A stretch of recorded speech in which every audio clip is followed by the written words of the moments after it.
Today we will be exploring a terrifying hypothetical scenario. What would happen if the Canary Islands collapsed and caused a mega tsunami wave? The Canary Islands are a beautiful and popular destination, known for their volcanic origins and stunning landscapes. But there's something about these islands that most people don't realize. They could potentially be the source of a mega tsunami, a disaster so massive it could completely change the coastline of the Atlantic Ocean.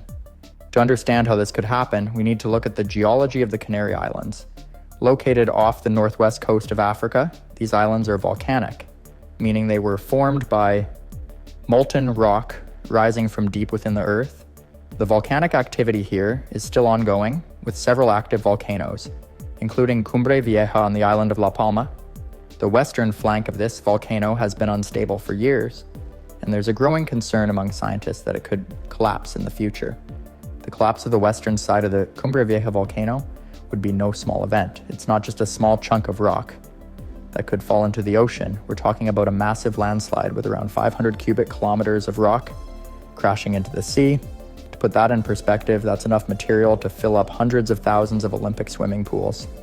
This sudden and violent movement would displace an enormous amount of water, creating the kind of giant wave that could travel across the Atlantic Ocean and cause devastation on both sides of the ocean. Now let's think about how a wave like this would form.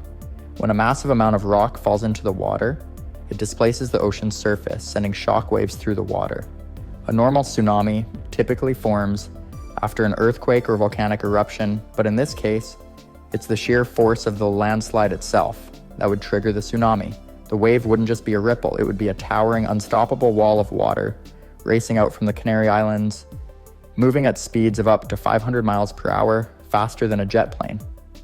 As the wave moves through the ocean, it would gather strength. The deeper the water, the less noticeable the wave would be on the surface, but as it approaches the coastline, it would begin to rise. The wave would get taller and more dangerous as it reaches shallower waters, with some estimates saying it could reach up to 100 to 150 meters high in certain locations. But the sheer size of the wave isn't the only concern. Its speed would be a massive factor in the devastation it would cause. Tsunamis typically hit with very little warning, and because a mega tsunami would travel so fast, people living along the coastlines of the eastern United States, Western Europe, and Northern Africa would have little time to react. There would be no time for evacuation, no time for preparation, just the terrifying sight of a giant wall of water headed toward them. This scenario might sound like something out of a science fiction movie, but it's based on the real geological conditions of the Canary Islands. The instability of the Cumbre Vieja volcano has been studied by scientists for years, and while the collapse is not guaranteed, the potential for such an event is far from impossible. And if this were to happen, the consequences would be unimaginable. In the next part of this video, we'll dive deeper into what exactly could happen if the collapse occurred and how the wave would impact specific regions across the Atlantic. But for now, let's just keep in mind that the risk is real, and understanding what could happen is the first step in preparing for such a disaster. If the collapse of the Cumbre Vieja volcano were to happen, the consequences would be truly catastrophic, with effects felt across the entire Atlantic Ocean. A megatsunami, as the name suggests, would be no ordinary tsunami. This would be a wave so large that it would not only affect the Canary Islands, but also create a chain reaction across both the European and American coastlines, completely altering the landscape. Once the massive landslide occurred and the rock crashed into the ocean, the force would be enough to push huge amounts of water into the air, forming a massive wave. This wave would travel across the Atlantic at a staggering speed of 500 miles per hour. In the deep waters of the ocean, this wave might not be noticeable, but as it neared land, its height would increase dramatically. The closer it got to the coastlines of the eastern United States, the western coast of Europe, and the northern coast of Africa, the higher and more powerful it would become. One of the most concerning aspects of a megatsunami triggered by this collapse is its sheer size. Scientists estimate that the wave could reach as high as 100 to 150 meters in some places. For comparison, that's about the height of a 30-story building. Imagine a wall of water taller than a football field is long, rushing toward you at terrifying speeds. It's easy to understand why such a wave could cause unprecedented damage and loss of life along coastlines that are typically considered safe from the usual tsunami threats. On the eastern seaboard of the United States, places like New York City, Miami, and even as far as the Gulf Coast would be vulnerable to the initial impact. The wave would crash into these cities with little to no warning, demolishing everything in its path. The force of the water would cause extreme flooding, destroying buildings, infrastructure, and even displacing millions of people. Coastal communities, which are typically bustling with life and activity, would be wiped out in moments, with the entire region left to deal with the aftermath of an event of this scale. The western coast of Europe would not be spared either.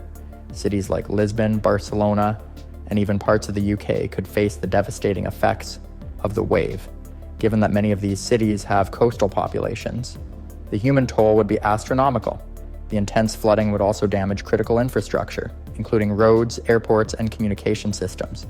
The loss of life would be staggering, and the recovery process would be nearly impossible due to the overwhelming scale of destruction. And let's not forget about the northern coast of Africa. Countries like Morocco and Algeria would also face the full force of this mega tsunami. The coastal cities in these regions are home to millions of people, and they would experience the same fate as those in Europe and the United States. The devastation would be widespread, leaving countries and governments struggling to respond in the face of such an unprecedented disaster. In addition to the immediate impact of the wave itself, the after effects of the mega tsunami would be catastrophic as well.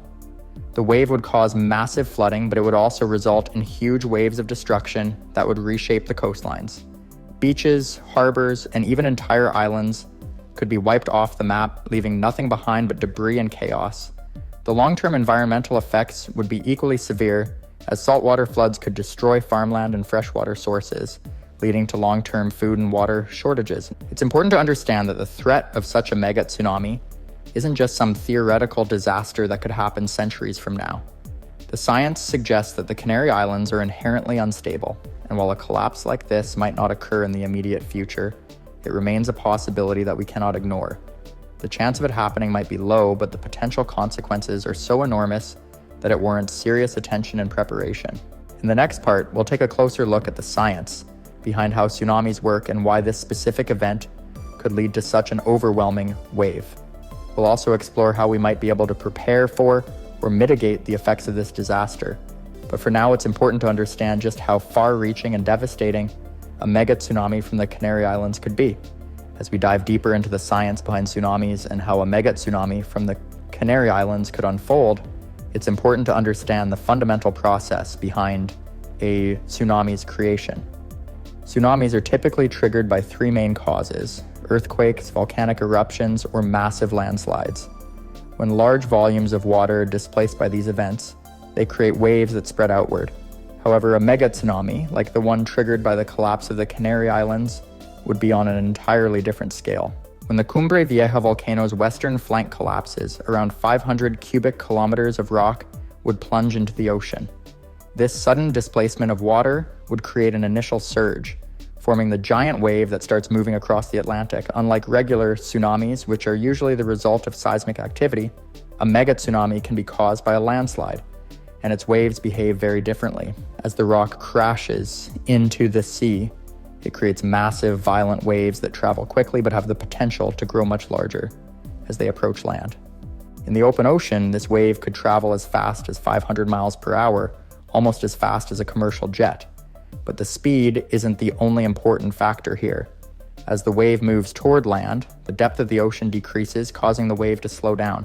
However, this doesn't mean the wave diminishes in power. In fact, as it slows down, the wave's height increases dramatically, a phenomenon known as wave shoaling.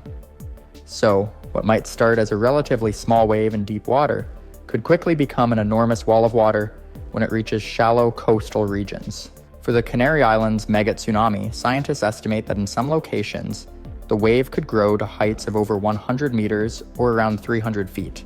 To put that in perspective, that's taller than a 10-story building. This is much larger than any tsunami we've experienced in modern history. The energy of the wave would be so great that it would crush everything in its path, wiping out entire cities in a matter of minutes. The destructive power of the wave itself is not the only danger. Tsunamis often create a phenomenon called run-up, where the wave surges inland, pushing water far beyond its normal boundaries. This can lead to the flooding of entire coastal regions, displacing millions of people and causing widespread destruction. The energy of the wave would also create strong currents, which would make it nearly impossible for anything to survive, from buildings to vehicles, as they would be swept away by the overwhelming force of the water. In addition to the initial surge of the tsunami, the after effects would be just as devastating. After the first wave crashes on shore, the water will recede back into the ocean, drawing debris and people back with it, before rushing forward again with even more force. Tsunamis typically come in multiple waves, and the second or third wave could be even larger than the first, catching people off guard and leaving no time for evacuation or preparation. These waves could keep hitting the coast for hours, creating continuous chaos and destruction. One crucial aspect of a megatsunami, like the one triggered by the Canary Islands collapse, is the global scale of the disaster. While the immediate destruction would be focused on coastal areas, the effect would ripple across the globe in unexpected ways. Coastal flooding and destruction would likely cause massive disruptions in trade and travel, impacting the global economy. The loss of ports, airports, and infrastructure would hinder the ability to deliver goods, impacting everything from food supplies to energy production. Furthermore, the environmental impact of a megatsunami would be massive. Saltwater flooding could wipe out ecosystems, killing plant and animal life, particularly in areas that rely on coastal ecosystems for food and resources. Farmlands could be flooded with salt water, making them unusable for years to come. Freshwater supplies would be contaminated, creating long-term shortages in many regions. The health consequences would also be severe. Thousands, if not millions, of people could be displaced from their homes, creating massive refugee crises. In addition to the immediate loss of life, the long-term displacement of people would lead to public health emergencies, with overcrowded shelters, inadequate sanitation, and the spread of diseases. Hospitals would be overwhelmed, and it could take years to restore basic services in the affected areas. As terrifying as this scenario is, scientists are still studying the likelihood of the Canary Islands collapsing in such a way. While the risk of an immediate collapse is relatively low, it's not impossible. The Cumbre Vieja volcano is still active, and its history of landslides means that there is always some degree of risk. However, the fact remains that a megatsunami triggered by the Canary Islands would be one of the most catastrophic events in recorded history. Next, we'll look at how scientists and governments are working to understand the risks and what we might be able to do to mitigate the potential effects of such a disaster. As we wrap up this terrifying hypothetical scenario of a megatsunami triggered by the collapse of the Canary Islands, it's important to consider what can be done to prepare for such an event. While the immediate effects of such a disaster would be catastrophic, there are steps that could potentially mitigate the damage and save lives. One of the first things scientists and disaster experts would need to focus on is early warning systems. Tsunamis can sometimes be detected through seismic activity or by monitoring changes in the sea level, but a megatsunami is different. The sheer size of the wave could mean that there would be little time for evacuation. In order to save lives, it would be crucial to have a robust global warning system in place that could provide at least some lead time for coastal regions. This would involve monitoring volcanic activity, landslides, and the overall stability of the Canary Islands, as well as investing in systems that could give coastal communities as much warning as possible. However, the challenge with a megatsunami is that it could reach coastal areas incredibly fast, particularly on the east coast of the United States. If the wave was traveling at speeds of up to 500 miles per hour, it would take just hours for it to reach the eastern seaboard after the collapse. And since the warning time might be short, the ability to evacuate entire coastal cities would be difficult. Planning evacuation routes, creating public awareness campaigns, and investing in resilient infrastructure could help reduce the number of casualties, but it's clear that preparation would be a huge challenge. In addition to evacuation and early warning, governments and experts would also need to consider the long-term recovery process. Even if lives could be saved, the impact on infrastructure, economies, and ecosystems would be immense. Rebuilding destroyed cities, repairing ports, and restoring power grids would take years. In some cases, it could be decades before coastal areas were habitable again. The economic consequences would be severe, not just for the regions directly impacted by the tsunami, but for the global economy as a whole. Supply chains would be disrupted, industries would be crippled, and countries would face long-term financial strain. Another consideration is how this disaster could impact the world's food supply. Coastal regions are major producers of seafood, and the flooding caused by a megatsunami would likely destroy much of this industry. Additionally, farmlands and freshwater sources would be contaminated by saltwater, making it difficult to grow crops. This would not only affect local populations, but could lead to global food shortages, especially in regions heavily dependent on imports. The environmental toll of such a disaster would also be far-reaching. The massive displacement of water would disrupt marine ecosystems, and the destruction of coastal habitats would have a lasting impact on wildlife. Species that rely on coastal areas for breeding or feeding could face population declines, and ecosystems could take decades or even centuries to recover. The loss of biodiversity would be a tragedy in itself, but it would also have broader implications for human populations, particularly those who rely on these ecosystems for food and resources. In the aftermath of a mega tsunami, the world would need to focus on rebuilding, but it would also need to take a hard look at how we approach natural disasters. The collapse of the Canary Islands is a reminder that our world is vulnerable to forces we can't always control. And while technology and science have advanced, we still don't fully understand how to predict or prevent these types of catastrophes. It's a sobering thought that something as immense as the collapse of a volcanic island could trigger such widespread destruction. Ultimately, while the odds of this kind of disaster happening are low, the potential consequences make it something worth taking seriously. Governments, scientists, and emergency planners need to continue researching and preparing for worst-case scenarios. It's vital that we learn from the past and build better systems, infrastructure, and strategies to deal with the unimaginable. Though the Canary Islands collapse may seem like a distant, unlikely event, the lessons we can learn from such hypothetical scenarios could help save lives in the future. So, while the idea of a mega tsunami sweeping across the globe may be terrifying, it's essential to remain vigilant, stay informed, and be prepared for any disaster, no matter how unlikely it may seem. Thank you for joining me in exploring this catastrophic possibility. And as always, I'd love to hear your thoughts and opinions on the matter.